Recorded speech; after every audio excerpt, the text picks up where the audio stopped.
Hey, everybody, and welcome back to another episode of Indie Game Movement, the podcast that talks about the marketing and business of indie games.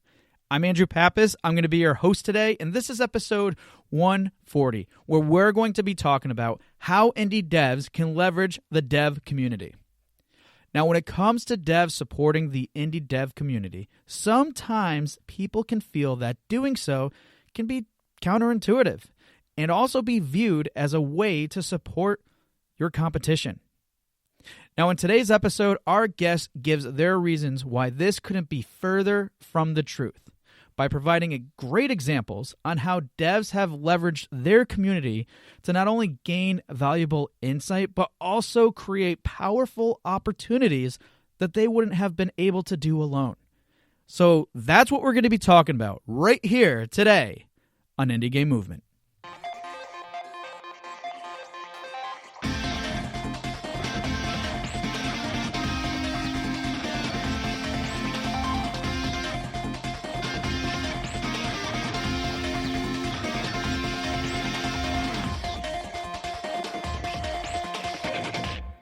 Hey, everybody, and we're back. And today I have with us Chris Zukowski. Chris, how's it going, man?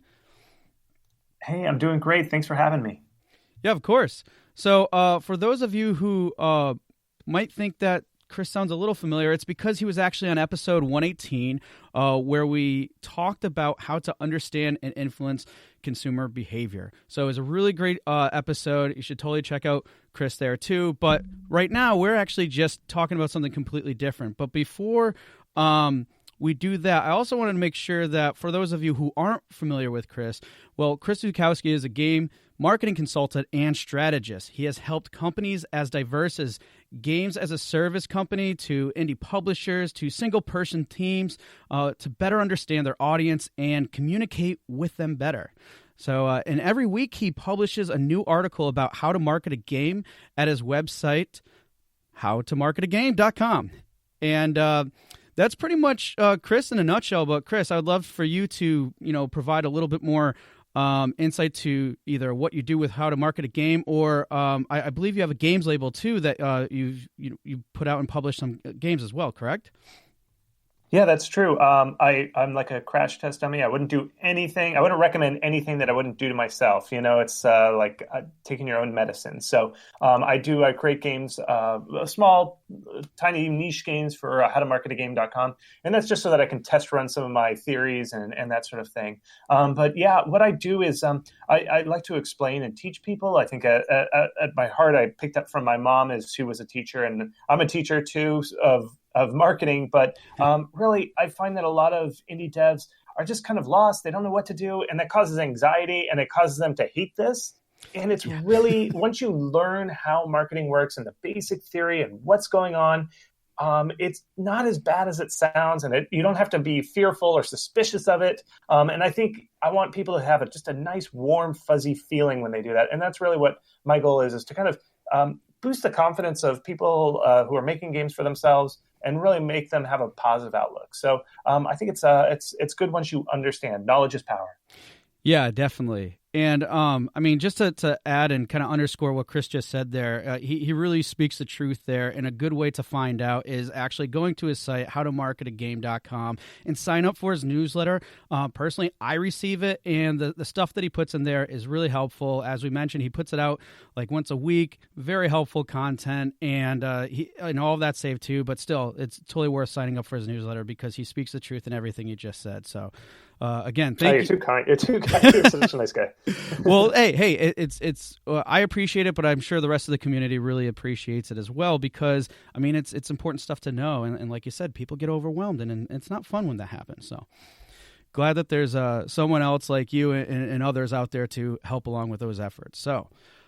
All right, let's get into the conversation here. But before we do that, what I like to do is go put you through the Q Box round again. And I know you already went through one in episode 118. And for those of you, again, are interested in what Chris's original answers were to the Q Box round, check out that episode. But we have a few other questions for you for this round, kind of a little brief segment, if you will. So are you okay, and are you ready for the Q Box round for this? I think I'm ready. All right. Awesome. All right. To start, what is your favorite book? I think that's The Great Gatsby. I try and read it every 10 years, and I'm due to read it again. I just turned 40, so ready. That's awesome. I'm sorry, I could never like The Great Gatsby, but then again, the last time I checked it out was in high school, I think. So I think I might be worth for me to look into that. But that's awesome. That you learn something new every time you reread it. So every 10 years, you'll be a new man, and you reread it. Awesome. And now I have that GIF of Leonardo DiCaprio raising that champagne glass with fireworks. Yeah, you're gonna have a whole new appreciation of it. All right. If you could only say one word for a day, what would it be? Chicken nugget. Is that one word or two? We can put it together and count it as one. Okay, I'll just say it real fast. Chicken nugget. There you go. Awesome. What's the weirdest thing you've eaten? I had frog legs in France, and then I also had it one time in Mexico. Frog legs. They're actually not too bad. They're kind of like chicken nuggets. Yeah. That's funny. So appropriate. All right. And then last but not least, what game are you playing right now? I just got an Oculus Quest, and I'm playing Half-Life Alyx. And let me tell you, I was a little suspicious on VR. I thought it was kind of a thing, but it really feels next gen when you're playing VR games. It is really neat. I got to say, it's neat. Wow, that's awesome. Cool, man. Cool. Well, glad you're enjoying that. But for right now, we're just going to get right into the meat of the discussion. And today's topic is how indie devs can leverage the dev community. And I'd really like to just kind of kick off this question because I'm sure that there's a lot of different thoughts and going on people's mind in terms of like what are ways to really leverage the dev. Man, I'm jumbling up here. What are ways to leverage the dev community? And so I thought by leading in with supporting the indie dev community sounds nice and all, but isn't it like kind of a form of supporting the competition? So like, why should other devs approach this and not be considered in thinking this as a form of competition or helping out the competition, I should say? Yeah, that's a great point. And this is, again, when I was kind of talking about how I try and teach indies how to market and how the actual system works, that this is not, this is one of those things that devs who are new to marketing get little suspicious of things. And rather than, when you're new to it, you get very defensive and you want to try and protect yourself, put on a hard skin because you want to protect yourself so you don't get swindled by somebody or accidentally give away your game for nothing and don't get paid or whatever. So part of what I'm trying to do is teach indies how this whole market works. And that will kind of soften them. And so that they're more willing to opt into opportunities. And one of those opportunities is, like you said, dev relations, which is a very fancy term. But really, it's kind of just like a glorified marketing or networking, I should say, where what you do is you work with your fellow devs and you kind of look for opportunities to partner up together or help each other out. And the key thing here is when you're helping each other out, and we'll get into it about ways that you can help your fellow dev. The important thing here is you are not actually in competition. A lot of people think, well, if somebody spends $10 on their game, they're not going to spend $10 on my game. And actually, I've been doing this a long time, marketing, business stuff. People are not your competition in this particular market. And there's ways that I can try and prove it to you. But what I really want the message, if you get anything away from this podcast, is don't be afraid and put up that wall and say, hey, I'm not helping you. Like if somebody comes to you, another fellow indie, and says, hey, let's work together. And you say, nah, I'm not going to work with you because I'm making a game very similar to you. Bugger off, dude. That is the wrong attitude to have. And I hope if you get nothing out of this podcast today, you learn actually lower your defenses, welcome that person in, give them a big socially distanced hug, and market with them because it can be very, very beneficial. And that's what I'm here to talk to you about. So let's go with the questions. Does that make sense? Yeah, no, I think it completely states that and gives at least people a good understanding if they're going in with that mindset of, hey, if I'm going to support, the community, that it's not really supporting the competition. And like you said, we're going to get into a lot more of those reasons why. So the key takeaway I would say right there from the kickoff question is your fellow devs are not your competition. And So with that said, let's go ahead and discuss, ways that devs and even the dev community can directly benefit your game. But I want to kind of like paraphrase this a little bit with looking at it from a different angle here. Specifically, I was reading a Reddit post where some devs felt that all efforts should be focused on building their own community and prospective players. How do you think that going in with just this mindset could be limiting? Oh, it's incredibly limiting.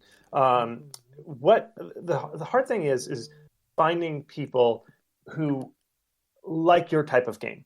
And it's kind of like, if I could say, if you think about it, whatever your favorite food is, maybe you really like Indian food, or maybe you really like chicken nuggets. I don't know what it is. You, as a consumer who's going to go buy a lot of chicken nuggets, or you're going to go buy a lot of, Indian food, you're going to try a lot of different restaurants, right? And you are a fan of that. And when you are a fan of something, you want to try a lot of them. And so if you find somebody like this Reddit post that you were referencing, if you're finding somebody who has a community, those people are super fans of games that are very similar to yours, if you have a similar community. And it actually benefits because they've built up a community, they've found a bunch of people, and you found a bunch of people. And guess what? Both of those groups are going to be interested in each other's community because it's the same type of game. And games are very flavor-based. They're very taste-driven. In other words, like, I like this type of game, I don't like this game. And you can prove this to yourself just by Googling, like, more games like Dead Cells, or more games like, Tetris or something. You're going to find Google results where people are actively saying, I like this game, show me more of it. Now, that is a mindset that players have. And when you've got these two communities, and maybe they're building your community and you're building yours, there is enormous opportunity where you can cross-promote each other. And instead of people leaving your community, what's going to happen are you're going to get twice as many people, or depending on how big their community is versus yours, it's going to like merge, and people will join yours, your people will join theirs, and it's not in competition. It's not a zero-sum game where it's one person wins, one doesn't. It actually is, I hate to use the word, but like a synergy, like more people will join both and get super excited. So please, folks, don't be afraid to share communities. That Reddit post is wrong. I mean, not wrong, I should say. He just needs to learn a bit more and become a bit more confident in his marketing. Yeah. You make some pretty interesting points there because, like, for example, you were talking about how, like, people think it's a form of competition kind of, or they might have that mindset. But the reality is people don't just, like, join your community or something and then all of a sudden you're like, you know what, I'm done with you. I'm going to go to this other guy because his game seems cooler. I mean, no, that usually, if at all, ever happens. Like, it never happens, at least from my understanding of it. I mean, at some point, maybe people might just not engage with some stuff just because they've over time lost interest, but no one willingly signs up for one, game and completely discredits the other one. Like, I never see that happening ever. And I don't, and like you said, like, people are just simply like, there's a big growth factor there because you're just getting more exposure to other people, other audiences, where if anything, the numbers are just going to go up. So in the weird nuance that someone does stop receiving your things, it's probably for a completely unrelated reason. Absolutely. And this is a great tip for anybody who's marketing a game and listening to this. Reach out to those other devs, and actually, it's called cross-promoting. Give them something like either keys or, some other thing that can be given away, and talk to that other dev who's making a very similar game to you. I know this sounds crazy. Actually try it. Just try it. It's not going to, even if it doesn't work, it's not going to kill your game. But go to them in their community and this other dev and say, hey, would you mind, here's some keys, tell them to join my community, and I'll tell my community to join yours, and you just do a trade of communities. It's amazing. It's like the easiest way to get followers. I gotta tell you, like, there's nothing that's as fast as building a community than kind of like merging other ones. It's like that game that what's that IO game where you're two bubbles and you're like, the smaller one consumes the other one. It's that in a positive way. It's not like one person wins, but your communities just grow that fast. So what is it called? Stream.io or something. Oh, Argario.